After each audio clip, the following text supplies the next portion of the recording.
Hello friends. इससे पहले की वीडियोस में हम लोगों ने देखा कि किस तरह पोर्चुगल और स्पेन आपस में कॉम्पीट कर रहे थे यूरोप से इंडिया तक के डायरेक्ट सी रूट को खोजने के लिए। और इसी के साथ हम लोगों ने ये भी देखा था कि इस मिशन में किस तरह पोर्चुगीज़ ईस्ट इंडिया कंपनी सफल हो गई थी। और आज की इस वीडियो में हम लोग बात करने वाले हैं हॉलैंड की। हॉलैंड को नेदरलैंड भी कहा जाता है और यहाँ पर रहने वाले लोगों को कहा जाता है डच। तो जब भी हम लोग हॉलैंड की बात करते हैं तो हमें हॉलैंड और स्पेन के बीच के रिलेशन के बारे में भी पता होना चाहिए। एक्चुअली बात यह है कि हॉलैंड बहुत समय तक स्पेन का गुलाम रहा, लेकिन 1581 में हॉलैंड स्पेन से आज़ाद हो गया और आज़ाद होने के तुरंत बाद यहाँ के लोगों ने डिसाइड किया कि वो भी नेवल एंटरप्राइज में एंटर करेंगे। इसका मतलब ये कि ये लोग भी ईस्ट के साथ ट्रेड करने में इंटरेस्टेड थे। हालांकि इनका मेन ऑब्जेक्टिव इंडिया के साथ ट्रेड करना नहीं बल्कि स्पाइस आइलैंड्स के साथ ट्रेड करना और उसे अपने कब्जे में लेने का था। स्पाइस आइलैंड यानी मलया आर्कीपेलेजियो। आर्कीपेलेजियो बेसिकली बहुत सारे आइलैंड्स के समूह को कहा जाता है। इस मिशन को अचीव करने के लिए बहुत सारे डच लोगों ने प्रयास किए, लेकिन पहला व्यक्ति जो मलया आर्कीपेलेजियो पहुंचने में कामयाब रहा उसका नाम था कॉर्नेलिस डी हॉटमैन। तो केप ऑफ गुड होप को राउंड करके मलाया आर्कीपेलेजियो पहुंचने वाला पहला डच व्यक्ति कॉर्नेलिस डी हॉटमैन था और ये यहाँ पहुँचे थे 1596 में। और जिस जगह पर ये पहुँचे उस जगह का नाम था सुमात्रा और बांतम। ये जगह इंडोनेशिया में है और इनका ये जो मिशन था इसे स्पॉन्सर किया था डच गवर्नमेंट ने। कॉर्नेलिस डी हॉटमैन की ये सक्सेस बाकी लोगों के लिए भी इंस्पिरेशन बन गई और इसके बाद ऐसे बहुत सारे डच नेवल एक्सपीडिशंस थे जो कि मलाया आर्कीपेलेजियो पहुँचे। तो इस तरह नेदरलैंड की जितनी भी प्राइवेट ट्रेडिंग कंपनीज थी जो ईस्ट के साथ ट्रेड कर रही थी उन सबको एक साथ मिलाकर एक नई सरकारी कंपनी बनाई गई जिसका नाम रखा गया United east India company of the Netherlands. इस कंपनी को 1602 में बनाया गया था और 1602 में ही नेदरलैंड की गवर्नमेंट ने इस कंपनी को एक चार्टर दिया था। इस चार्टर में इस कंपनी को खुली छूट दी गई थी कि ईस्ट के किसी भी देश के साथ, किसी भी किंगडम के साथ कोई भी ट्रीटी कर सकती है, वहाँ की कोई भी टेरिटरी एक्वायर कर सकती है, कोई भी वॉर लड़ सकती है और वहाँ पर किसी भी तरह की किलेबंदी भी कर सकती है। और स्पाइस आइलैंड्स में अपने पैर पसारने के बाद इन्होंने भारत में भी अपने कदम रखे। भारत के मसूलीपट्टनम में इन्होंने अपनी पहली फैक्ट्री लगाई। ये फैक्ट्री इन्होंने 1605 में लगाई थी। तो इसका मतलब ये हुआ कि 1605 में अब भारत में दो यूरोपियन कंपनीज हो गई थी, एक डच ईस्ट इंडिया कंपनी और दूसरी पोर्चुगीज़ ईस्ट इंडिया कंपनी। और पोर्चुगीज़ ईस्ट इंडिया कंपनी तो यहाँ पर 1500 से थी।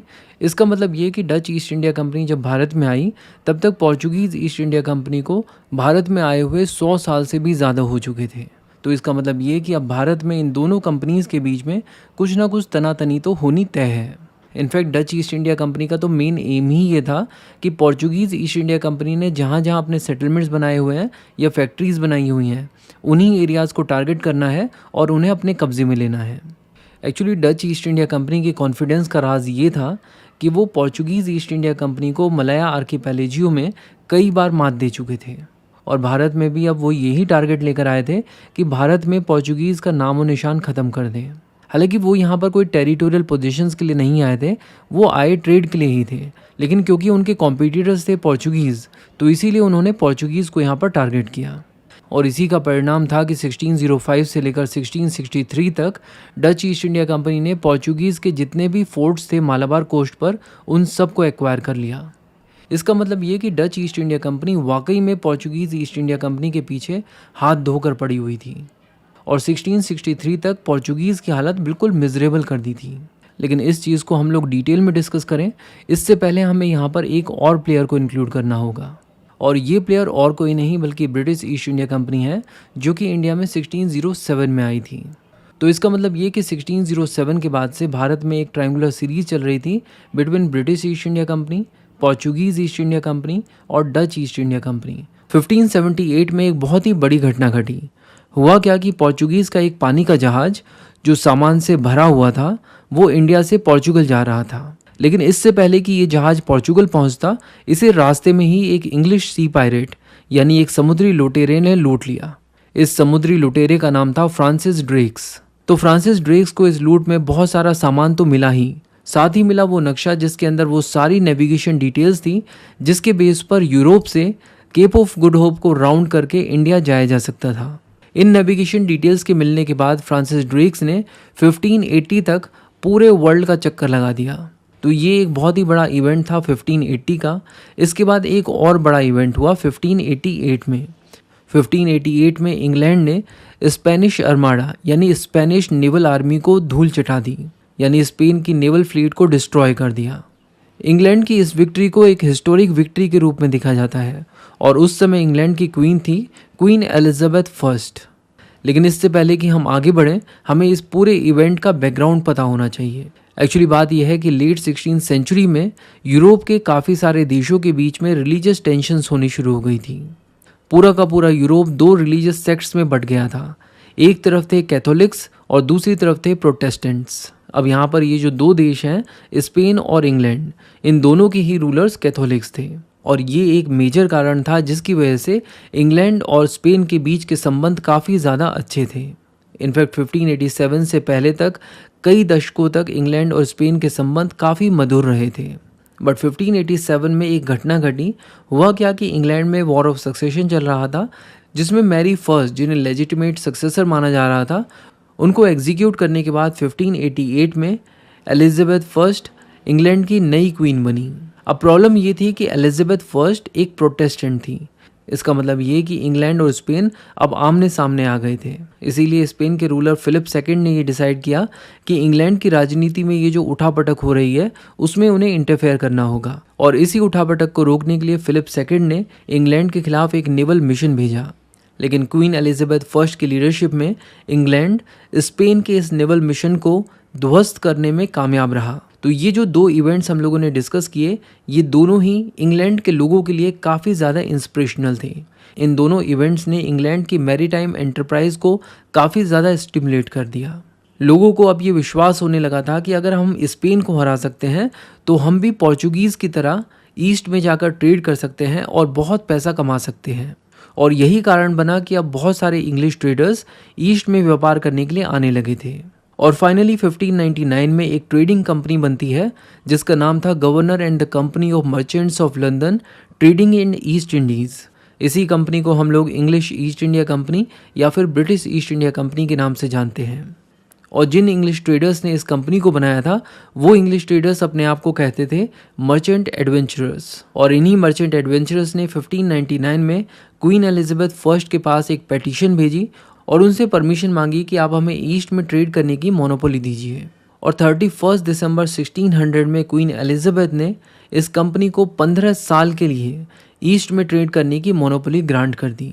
तो इसका मतलब ये है कि इंग्लिश ईस्ट इंडिया कंपनी अब भारत में आने ही वाली है। लेकिन इससे पहले कि English east India company Bharat में आए, आपको पता होना चाहिए कि इंग्लैंड की राजकुमारी एलिजाबेथ फर्स्ट ने 1558 से लेकर 1603 तक रूल किया था।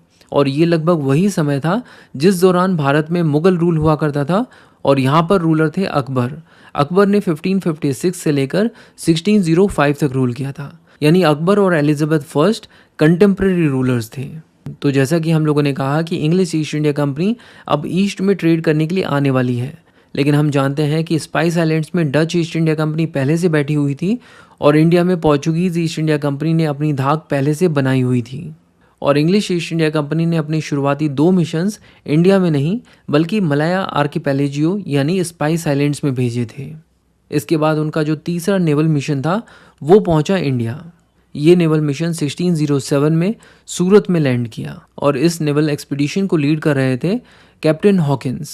और जिस पानी के जहाज़ से ये आए थे उस पानी के जहाज़ का नाम था हेक्टर। बट आप जानते हैं कि सूरत पहले से ही पोर्चुगीज़ का एक स्ट्रॉन्ग होल्ड बना हुआ था और ऑब्वियस सी बात है कि पोर्चुगीज़ इनको यहाँ पर ट्रेड करने नहीं दे रहे थे। तो अगर इनको यहाँ पर किसी भी तरह का कोई ट्रेडिंग सेंटर या फिर कोई फैक्ट्री लगानी है तो ऑब्वियस सी बात है कि इनको बात करनी होगी मुगल एम्परर से। और उस समय मुगल एम्परर थे जहांगीर, जिन्होंने 1605 से लेकर 1627 तक रूल किया। तो आप देख सकते हैं कि अब अकबर का रूल इंडिया में एंड हो चुका है और यहाँ पर रूल शुरू हो गया है जहांगीर का। और इसी तरह से इंग्लैंड में एलिजाबेथ फर्स्ट का रूल एंड हो चुका है और यहाँ पर रूल कर रहे हैं किंग जेम्स फर्स्ट, जिन्होंने 1603 से लेकर 1625 तक रूल किया। किंग जेम्स फर्स्ट कंपनी को सपोर्ट करना चाहते थे और उन्हें पता था कि उनका 15 ईयर्स का जो चार्टर है वो ख़त्म होने वाला है। तो 1609 में इन्होंने सबसे पहली चीज़ ये की कि इन्होंने एक चार्टर पास करके कंपनी की जो ईस्ट में ट्रेड मोनोपोली थी उसको इंडेफिनिट पीरियड के लिए एक्सटेंड कर दिया। और साथ ही साथ कैप्टन हॉकिंस को कुछ लेटर्स लिए और बोला कि ये लेटर्स जाकर जहांगीर को दो। कैप्टन हॉकिंस ये लेटर्स लेकर जहांगीर के दरबार में पहुंचा और 1609 से लेकर 1611 तक के पीरियड में कैप्टन हॉकिंस मुगल दरबार में ही रहकर ये कोशिश कर रहा था कि वो इंग्लिश ईस्ट इंडिया कंपनी के लिए सूरत में फैक्ट्री बनाने की परमिशन ले ले। बट प्रॉब्लम ये थी कि जहांगीर के दरबार में पहले से ही कुछ पोर्चुगीज़ मौजूद थे जिनका वहाँ पर इन्फ्लुएंस था और वो कोशिश कर रहे थे कि इंग्लिश ईस्ट इंडिया कंपनी के किसी भी इंसान को जहांगीर से मिलने तक भी न दिया जाए। हालांकि वो अपनी इस कोशिश में नाकामयाब रहे। एक्चुअली बात यह है कि कैप्टन हॉकिंस के फेवर में एक चीज़ बहुत अच्छे से काम कर रही थी और वो ये कि कैप्टन हॉकिंस तुर्की लैंग्वेज को जानते थे, यानी वो पर्शियन लैंग्वेज को जानते थे जो कि मुग़ल दरबार की कोर्ट लैंग्वेज थी। तो वो जहांगीर से पर्शियन लैंग्वेज में बात करके अपनी बात जहांगीर तक आसानी से पहुंचा पाए। जहांगीर भी कैप्टन हॉकिंस से काफ़ी ज़्यादा इम्प्रेस हुए। इनफैक्ट जहांगीर ने कैप्टन हॉकिंस को 400 का मनसब ऑफ़र किया और सैलरी ऑफ़र की 30,000 की। अब ये सैलरी ये मनसब कैप्टन हॉकिंस को मिला या नहीं, इसके कोई पुख्ता सबूत तो नहीं है, लेकिन ये ज़रूर है कि 1609 से लेकर 1611 तक कैप्टन हॉकिंस जहांगीर के दरबार में रहे थे और यहाँ पर लगातार कोशिश कर रहे थे कि वो इंग्लिश ईस्ट इंडिया कंपनी की सूरत में फैक्ट्री बनाने की परमिशन जहांगीर से ले लें। हालांकि वो इस परमिशन को लेने में नाकामयाब रहे। तो जब सूरत में फैक्ट्री बनाने की परमिशन उन्हें नहीं मिली तो वो भारत के दूसरे एरियाज़ को एक्सप्लोर करने के लिए निकल गए, खासकर साउथ में जहाँ पर अभी मुग़ल रूल एस्टेब्लिश नहीं हुआ था। और इसी के चलते वो पहुँचे मसूलीपट्टनम जो कि आंध्र प्रदेश में है। और इस तरह 1611 से इंग्लिश ईस्ट इंडिया कंपनी ने मसूलीपट्टनम से भी अपनी ट्रेडिंग करना शुरू कर दिया। बट उधर सूरत में सिचुएशन लगातार ख़राब होती जा रही थी क्योंकि पोर्चुगीज़ को अब ये कॉन्फिडेंस आ गया था कि मुग़ल दरबार में इंग्लिश ईस्ट इंडिया कंपनी को ज़्यादा वैल्यू नहीं दी गई है। तो अब तो उन्होंने हद कर दी। उन्होंने सूरत के पोर्ट में इंग्लिश ईस्ट इंडिया कंपनी के शिप्स को आने से भी स्टॉप कर दिया। और इसी के चलते सूरत के पास एक जगह है स्वाली, यहाँ पर इंग्लिश ईस्ट इंडिया कंपनी और पोर्चुगीज़ की नेवी के बीच में एक लड़ाई हुई। इस बैटल को कहा जाता है बैटल ऑफ स्वाली। और इस बैटल में इंग्लिश शिप ड्रैगन और ऑसिएंडर को लीड करते हुए कैप्टन थॉमस बेस्ट ने पोर्चुगीज़ नेवी की धज्जियां उड़ा दी। ये बैटल ऑफ स्वाली हुआ था 1612 में। और जब इस बैटल की न्यूज़ जहांगीर तक पहुंची तो जहांगीर भी हैरान रह गया क्योंकि उसे लगा नहीं था कि इंग्लिश ईस्ट इंडिया कंपनी की नेवी भी इतनी ज़्यादा स्ट्रांग है। अब उसे ये बात समझ में आई कि शायद English east India company Portuguese से भी ज़्यादा स्ट्रांग है। और इस चीज़ से इम्प्रेस होकर उसने 1613 में इंग्लिश ईस्ट इंडिया कंपनी को सूरत में फैक्ट्री लगाने की परमिशन दे दी। और इसी के साथ इंग्लिश ईस्ट इंडिया कंपनी ने अपनी पहली फैक्ट्री गुजरात के सूरत में खोली। ये फैक्ट्री उन्होंने इस्टेब्लिश की थी 1613 में। और इसके 2 ही सालों के बाद 1615 में किंग्स जेम्स फर्स्ट ने अपने एक एम्बेसडर सर थॉमस रो को जहांगीर के दरबार में भेजा। किंग जेम्स फर्स्ट चाहते थे कि सर थॉमस रो जहांगीर को कन्विंस करें जिसके बेस पर इंग्लिश ईस्ट इंडिया कंपनी को भारत में ट्रेड करने के लिए कुछ कंसेशंस मिल जाएं। एक बार फिर जहांगीर सर थॉमस रो के हाईली सिविलाइज्ड कंडक्ट और डिप्लोमेटिक स्किल्स से बहुत ज़्यादा इम्प्रेस हुआ। और इसी का परिणाम था कि जहांगीर के दरबार में मौजूद पोर्चुगीज़ के इन्फ्लुएंस को कम करने में सर थॉमस रो काफ़ी हद तक कामयाब रहे थे।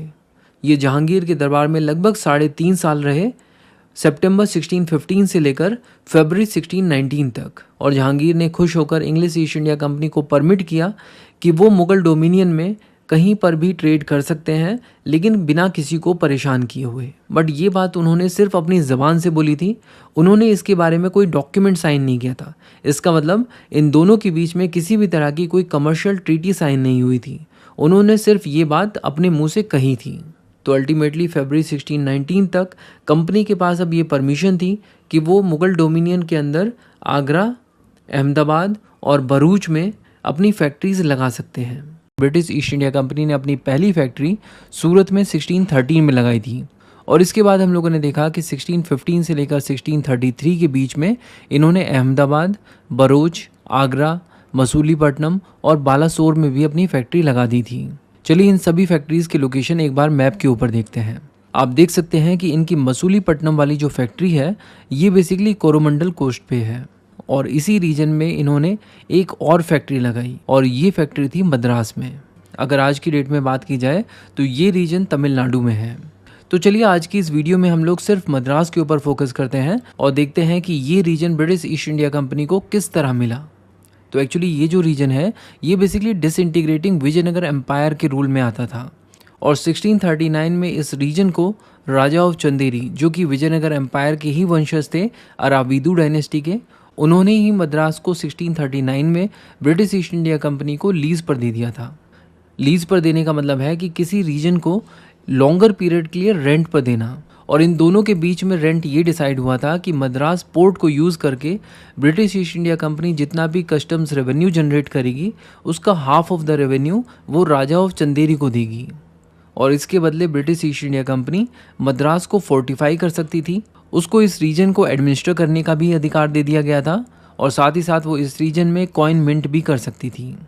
और इन्हीं अधिकारों का इस्तेमाल करते हुए ब्रिटिश ईस्ट इंडिया कंपनी ने यहाँ पर एक फोर्ट बनवाया और इस फोर्ट का नाम रखा गया फोर्ट सेंट जॉर्ज।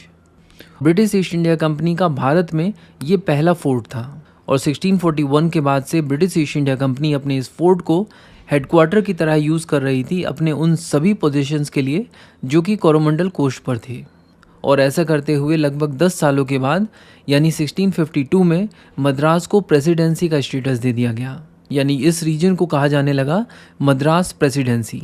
और हम कह सकते हैं कि मद्रास प्रेसिडेंसी ही ब्रिटिश ईस्ट इंडिया कंपनी की इंडियन सॉइल के ऊपर पहली वेल ऑर्गेनाइज्ड टेरिटोरियल एक्विजिशन थी।